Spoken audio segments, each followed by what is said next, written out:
پھر حضرت نوح علیہ السلام اور ان کی قوم کے حالات بیان ہوئے کہ نوح علیہ السلام نے جب اپنی قوم کو توحید کی دعوت دی اور انکار پر عذاب الہی سے ڈرایا تو قوم کے سرداروں نے ان سے کہا، بھلا کیا کہا؟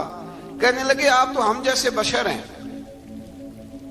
تو ہماری طرح ہی ہیں آپ، اور آپ کے پیروکار پسماندہ یعنی غریب لوگ ہیں اور کم عقل لوگ ہیں، ہماری رائے میں آپ کو معاذ اللہ ہم پر کوئی فضیلت حاصل نہیں، بلکہ معاذ اللہ ثم معاذ اللہ۔ کہنے لگے آپ تو جھوٹے ہیں، اللہ کے نبی کو کہہ رہے ہیں معاذ اللہ، استغفر اللہ۔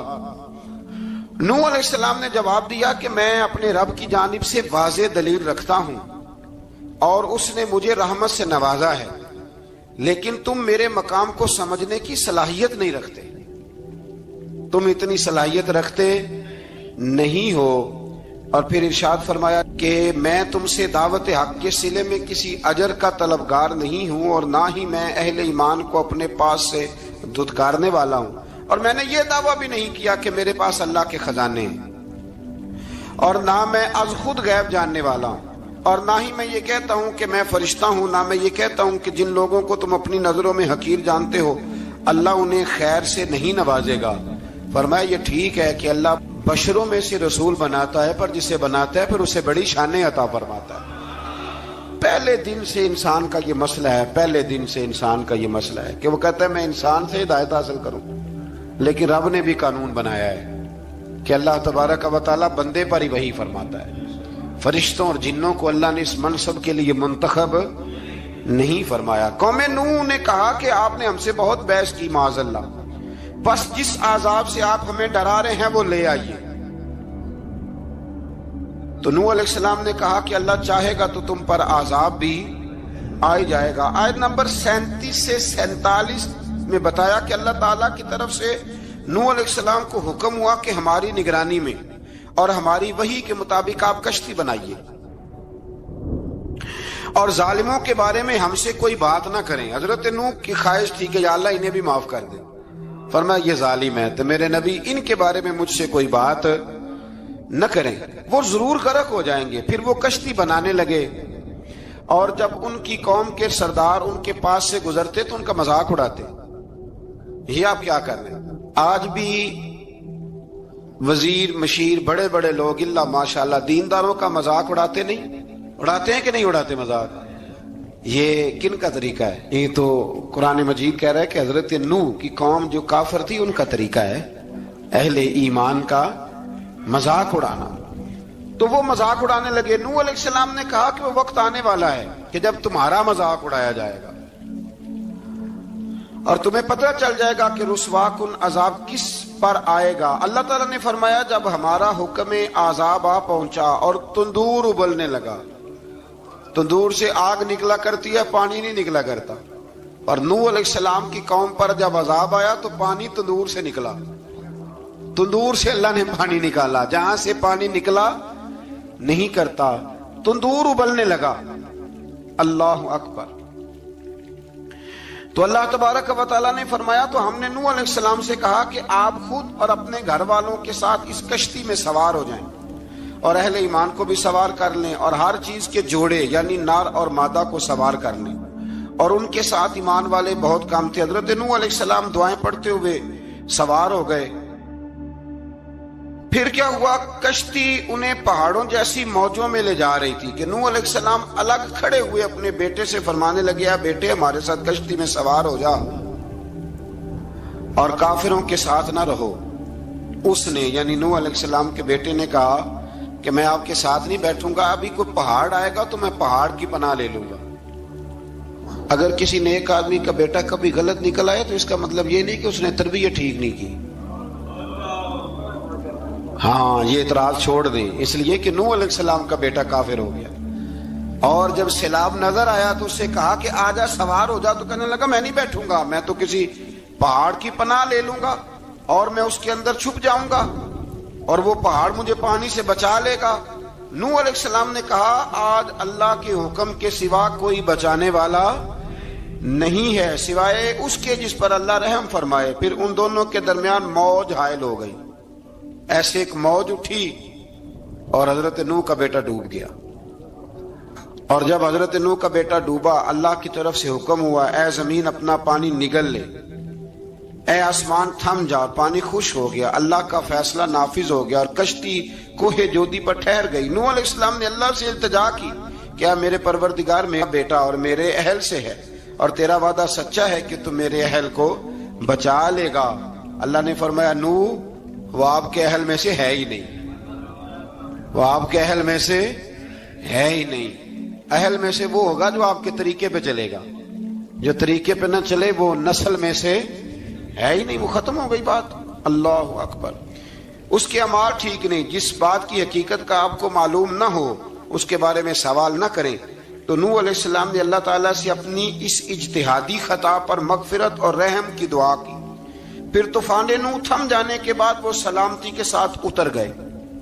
اجتہادی خطا، میں نے ایک لفظ بولا ہے، یہ اجتہادی خطا کا مطلب یہ ہے کہ بعض اوقات انبیاء سے ایسی باتیں سرزد ہو جاتی ہیں کہ جو تعلیم امت کے لیے ضروری ہوتی ہیں، تاکہ لوگوں کو پتہ چل جائے کہ اللہ کی بارگاہ میں توبہ کیسے کرنی۔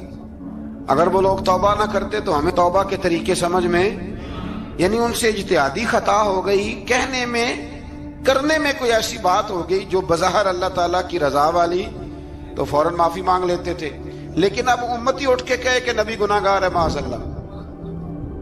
حضرت آدم نے دعا مانگی تھی نا، ربنا ظلمنا انفسنا، اے اللہ ہم نے اپنی جانوں پر ظلم کیا، انہوں نے کہا تھا۔ تو اگر کوئی بندہ حضرت آدم کو ظالم کہے گا تو کافر ہو جائے گا، تو اگر وہ کہے کہ وہ تو خود کہہ رہے ہیں، ایک بندہ اڑ جاتا ہے کہتے ہیں تو خود کہہ رہے ربنا ظلمنا، تو خدا کے بندے وہ اللہ کے نبی ہیں، وہ رب سے کہہ رہے ہیں، وہ عاجزی کے طور پر کہہ رہے ہیں۔ کچھ لوگ اڑ جاتے کہتے ہیں خود حضور نے کہا ہے جی انا بشر مثلکم، میں تمہاری طرح کا بشر ہوں، خود نبی پاک نے کہا ہے۔ عجیب بیوقوف بندے ہو، نبی کریم تو کہہ سکتے ہیں پر امتی اٹھ کے نہیں کہہ سکتا۔ اس نے تو کہنا ہے وہ حبیب اللہ ہے، اس نے تو کہنا ہے وہ قیامت میں شفاعت کرنے والے ہیں، امتی نے تو کہنا ہے وہ سارے نبیوں کے سردار ہیں، وہ امام الانبیاء ہیں۔ امتی وہ لفظ ادا کرے گا جو اس کے بنتے ہیں۔ اب کوئی بندہ اٹھ کے کہہ دے، دیکھے نا ایک بہت بڑا عالم تقریر کرتے ہوئے کہے جی میں تو ان پڑھ آدمی ہوں، تو اس کا شاگرد کہے کہ استاد جی قسم اٹھائے آپ نے تقریر میں کہا نہیں میں ان پڑھ ہوں، آپ تو ان پڑھ ہے۔ تو یہ بات ادب ہے کہ بے ادبی ہے؟ چلیں اس سے آگے چلتے ہیں، یہ بھی ذرا مشکل سے سمجھ میں آئے گی۔ ایک اور بات جو جلدی سمجھ میں آ جائے گی، ایم این اے جب اعلان کرتا ہے، تقریر کرتا ہے، الیکشن لڑتا ہے تو کہتا نہیں میں قوم کا خادم ہوں، کہتے ہیں نا کہ میں قوم کا خادم سے آپ کیا کچھ کراتے ہو؟ سارے کام کراتے ہیں نا۔ خادم کو بندہ یہ بھی کہہ لیتا ہے کہ جھاڑو دے دے گلی میں، کہتے ہو کہ نہیں کہتے؟ تو اس نے بھی تو سپیکر میں کہا میں خادم ہوں، کہو اس سے کہ جھاڑو دے گلی میں آ کے، پھر پتہ کیا حال ہوگا؟ جھاڑو تو نہیں آئے گا اور ہو سکتا ہے کچھ ہے آ جائے۔ تو اس لیے اب کوئی بندہ کہے جی انہوں نے خود کہا ہے، تو ایک کچھ پوری جماعت ہے لوگوں کی جو بات کو سمجھتی نہیں، کہتے ہیں خود کہا ہے میں بشر ہوں، انہوں نے خود کہا میں غیب نہیں جانتا، انہوں نے خود کہا میرے پاس خزانہ کوئی نہیں، انہوں نے خود کہا میرے پاس کوئی شے نہیں۔ تو اس لیے آپ سمجھیں کسی کے لفظوں پر اگر آپ گرا لگا کے بیٹھیں گے تو پھر اس سے بے ادبی ہوگی۔ تو نوح علیہ السلام نے اللہ سے اپنی اجتہادی خطا کی معافی مانگی۔ اب حضرت نوح کو کوئی خطا کار کہے گا تو بہت بڑا مجرم بن جائے گا، اس لیے کہ وہ اللہ کے نبی ہیں۔ آیت نمبر 50 میں قوم عاد کا ذکر ہے اور ان کی طرف دعوت توحید دینے کے لیے اللہ تعالیٰ نے حضرت ہود علیہ السلام کو بھیجا۔ ہود علیہ السلام نے قوم سے کہا کہ میں تم سے کسی چیز کا اجر طلب نہیں کروں گا، میرا اجر میرے اللہ کی بارگاہ میں ہے، بس تم اپنے رب سے بخشش مانگو، پھر اس کی بارگاہ میں توبہ کرو، اللہ تعالیٰ تم پر موسلا دار بارش برسائے گا اور تمہاری قوت میں اضافہ فرمائے گا۔ قوم عاد نے دعوت حق کو رد کیا اور ایمان نہ لائے، بلکہ ہود علیہ السلام پر طنز کیا۔ وہ کہنے لگے کہ ہمارے تو معبودوں نے، ہمارے بتوں نے معاذ اللہ آپ کو پاگل بنا دیا ہے، آپ کو مجنون بنا دیا ہے، الٹا حضرت ہود کو کہنے لگے، اس لیے آپ ایسی باتیں کرتے ہیں۔ ہود علیہ السلام نے کہا میں اللہ کو گواہ بناتا ہوں اور تم بھی گواہ رہنا کہ میں تمہارے شرک سے بری ہوں اور میں اللہ پر توکل کرتا ہوں اور میں نے رسالت کا حق ادا کر دیا ہے۔ آیت نمبر 58 میں اللہ تعالیٰ نے فرمایا جب ہمارے عذاب کا وقت آ گیا تو ہم نے اپنی رحمت سے ہود اور ان کے ساتھ مومنوں کو نجات عطا کی۔ قوم عاد نے اللہ کی نشانیاں اور رسولوں کو جھٹلایا اور دنیا اور آخرت میں لعنت کے حقدار ہوئے۔ آیت نمبر 61 میں پھر سے حضرت صالح علیہ السلام اور ان کی قوم سمود کے حالات کو بیان کیا گیا۔ حضرت صالح نے کہا ہے میری قوم اللہ وحدہ لا شریک کی عبادت کرو، اس سے بخشش طلب کرو، اس کی بارگاہ میں توبہ کرو، اس نے تمہیں زمین سے پیدا کیا ہے، اس پر آباد کیا ہے۔ جواب دیا ہے صالح ہمارے آباء و اجداد کے معبودوں کی عبادت کو روکنے سے پہلے ہمیں آپ سے بڑی امیدیں تھیں، اور اب آپ ہمیں روکنے لگ گئے ہیں باپ دادا کے دین سے، لیکن اب ہمیں آپ کی دعوت کے بارے میں شکوک ہیں۔ صالح علیہ السلام نے اپنی قوم سے کہا کہ یہ اللہ کی اونٹنی ہے اور یہ تمہارے لیے نشانی ہے، اسے چرنے کے لیے آزاد چھوڑ دو اور اسے تکلیف نہ دینا، اللہ اکبر، ورنہ تمہیں عذاب پہنچے گا۔ انہوں نے اونٹنی کی کونچیں کاٹ ڈالی۔ صالح علیہ السلام نے کہا تم صرف 3 دن اپنے گھروں میں مزے اٹھا لو، 3 دن، پھر اللہ کا یقینی عذاب آئے گا۔ پھر ایک چنگاڑ نے ان کو آ دبوچا، وہ اپنے گھروں میں گھٹنوں کے بل اوندے پڑے رہ گئے۔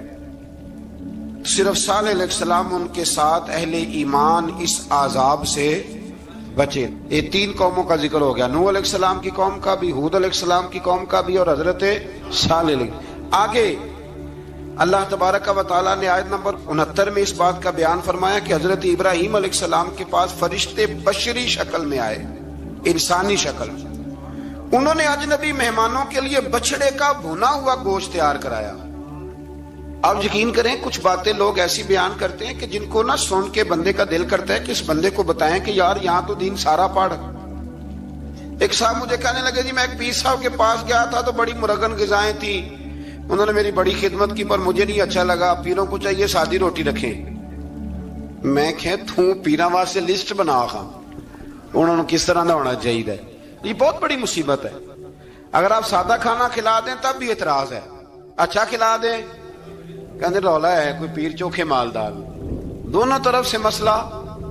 تو کہنے لگا جی نہیں پیروں کا کیا کام ہے، وہ کڑائیاں اور وہ سارے۔ تو پھر میں نے انہیں کہا کہ آپ اس طرح کریں، گھر جا کے نا تو 12ویں سپارے کی تلاوت کریں۔ حضرت ابراہیم نے اپنے مہمانوں کے لیے بھنا ہوا کھانا تیار فرمایا تھا۔ تو آپ کیا کہیں گے کہ حضرت ابراہیم درویش نہیں تھے؟ عجیب بات ہے بھائی، آپ ہر بات میں اڑ جاتے ہیں۔ دین ہم نے وہ لینا ہے جو اللہ کا قرآن ہمیں دیتا ہے اور رسول اللہ کی حدیث ہمیں دیتی ہے۔ جب انہوں نے دیکھا کہ مہمان کھانے کی طرف ہاتھ نہیں بڑھا رہے تو ان کو ڈر محسوس ہوا۔ حضرت ابراہیم کو فرشتوں نے کہا کہ ہمیں قوم لوط علیہ السلام کے عذاب کے لیے بھیجا گیا ہے۔ حضرت ابراہیم کی بیوی کھڑی تھی، اس پر وہ مسکرائیں تو فرشتوں نے اللہ کی طرف سے انہیں حضرت اسحاق علیہ السلام اور اس کے بعد حضرت یعقوب علیہ السلام کی بشارت عطا۔ اسحاق علیہ السلام حضرت ابراہیم کے بیٹے ہیں اور یعقوب علیہ السلام پوتے ہیں، اور یعقوب علیہ السلام کے بیٹے یوسف علیہ السلام۔ ہاں اللہ اگر چاہے تو 7 نسلوں میں نبوت رکھ دیتا ہے اگر اس کی منشا ہو۔ تو حضرت یعقوب کی بشارت دی۔ انہوں نے حیرت سے کہا کہ ہم دونوں میاں بیوی تو بوڑھے ہیں، اس عمر میں اولاد کیسے ہوگی؟ تو فرشتوں نے جواب دیا اے ابراہیم کے گھر والوں، تم پر اللہ کی رحمتیں اور برکتیں ہوں، اللہ کی قدرت پر تمہیں کیوں تعجب ہے؟ اللہ فرماتا ہے کہ بیٹے کی بشارت سن کر ابراہیم کا خوف دور ہو گیا اور پھر وہ قوم لوط کے بارے میں گفتگو کرنے لگے۔ ابراہیم بہت بردبار، اللہ سے آہوزاری کرنے والے اور اس کی طرف رجوع کرنے والے تھے۔ اللہ تعالیٰ نے حضرت ابراہیم علیہ السلام کو فرمایا اے ابراہیم اس گزارش سے آپ گریزہ رہیں، اس کا یقینی فیصلہ ہو چکا ہے اور ان پر نہ ٹلنے والا عذاب نازل ہو کے رہے گا۔ وہ کیا گناہ کرتے تھے لوط علیہ السلام کی قوم کو میں نے بتایا تھا، مرد مردوں سے بدفعلی کرتے۔ تو حضرت ابراہیم نے بھی عرض کی، بار بار گزارش کی، بحث کی کہ اللہ مہربانی فرما ان کا عذاب۔ آپ دیکھیں نبیوں کے حوصلے کتنے بڑے ہیں، قومیں تنگ کرتی ہیں اور طرح طرح کی باتیں کرتی ہیں اور پیغمبر پھر بھی کہتے ہیں یا اللہ مہربانی فرما، اے اللہ ان سے عذاب۔ آیت نمبر 77 میں حضرت لوط علیہ السلام کی قوم کی بدعمالیوں اور لوط علیہ السلام کے اپنی قوم کو بدعمالیوں کے باعث فرشتوں کی آمد، قوم کے بدعمال لوگوں کے دوڑ کر آنے اور حضرت لوط کو ان کے سمجھانے اور ان کے انکار پر مضطرب ہونے کا ذکر ہے، جس پر فرشتوں نے حضرت لوط کو تسلی دی کہ آپ فکر نہ کریں، ہم آپ کے رب کے فرشتے ہیں، یہ آپ اور ہم تک نہیں پہنچ سکیں گے۔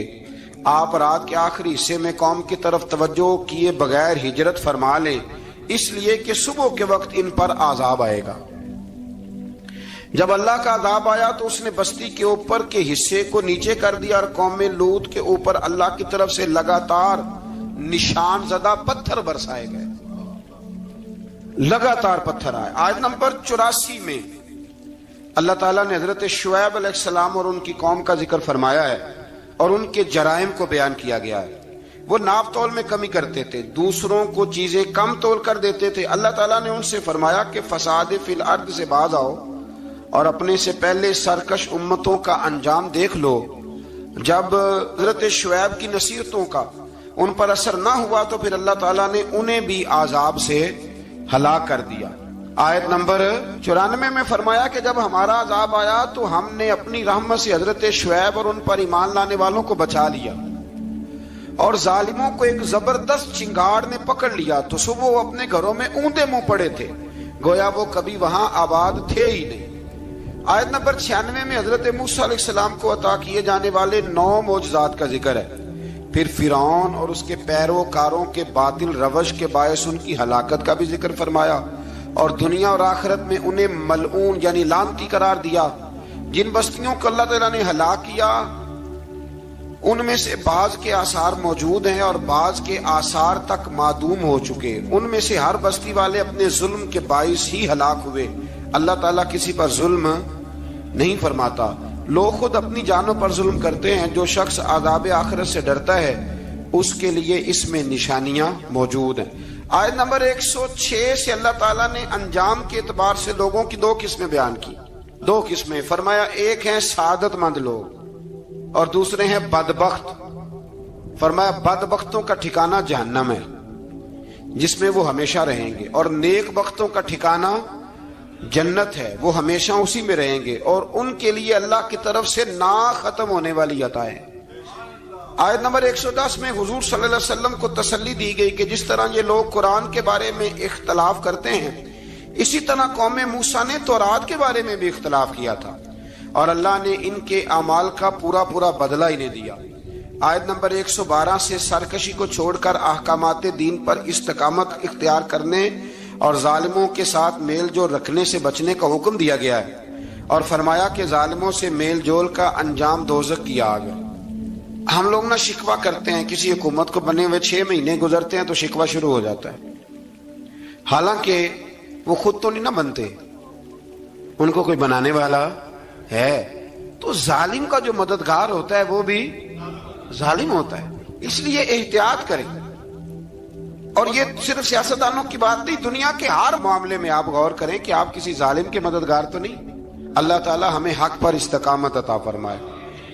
آیت نمبر 114 میں دن کے دونوں طرفوں میں اور ابتدائی رات کے کچھ حصے میں اللہ تعالیٰ نے نماز قائم کرنے کا حکم دیا ہے۔ رات کے کچھ حصے میں بھی نماز پڑھنی چاہیے، اور یہ بھی بتایا کہ بے شک نیکیاں گناہوں کو مٹا دیتی ہیں، اور یہ نصیحت قبول کرنے والوں کے لیے نصیحت ہے۔ آیت نمبر 120 میں اللہ تعالیٰ نے فرمایا کہ ہم آپ صلی اللہ علیہ وسلم کو رسولوں کی تمام خبریں آپ کے دل کی تسکین اور تقویت کے لیے بیان کرتے ہیں، اور ان میں مومنوں کے لیے نصیحت اور عبرت ہے کہ ان ساری باتوں سے عبرت پکڑ لو۔ بچہ صرف وہی جو اللہ کے نبیوں کے طریقے پہ چلا اور نبیوں کے ساتھ رہا، باقی بچ سکے نہیں۔ اللہ تعالیٰ کی طرف سے توحید و رسالت اور وقوع قیامت کے دلائل بھی ہیں۔ آیت نمبر 123 میں فرمایا کہ آسمانوں اور زمینوں میں سب غیب اللہ ہی کے ساتھ مختص ہیں، اور ہر کام اسی کی طرف لوٹایا جاتا ہے۔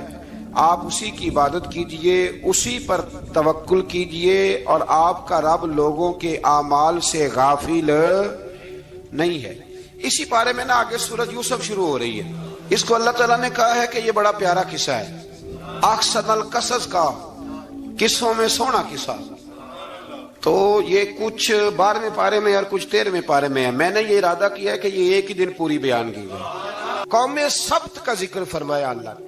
ہفتے والے دن کچھ لوگ نافرمانی کرتے، ہمارے بھی ہیلے بہانے ہیں نا آج کل کاروبار میں، تو اسی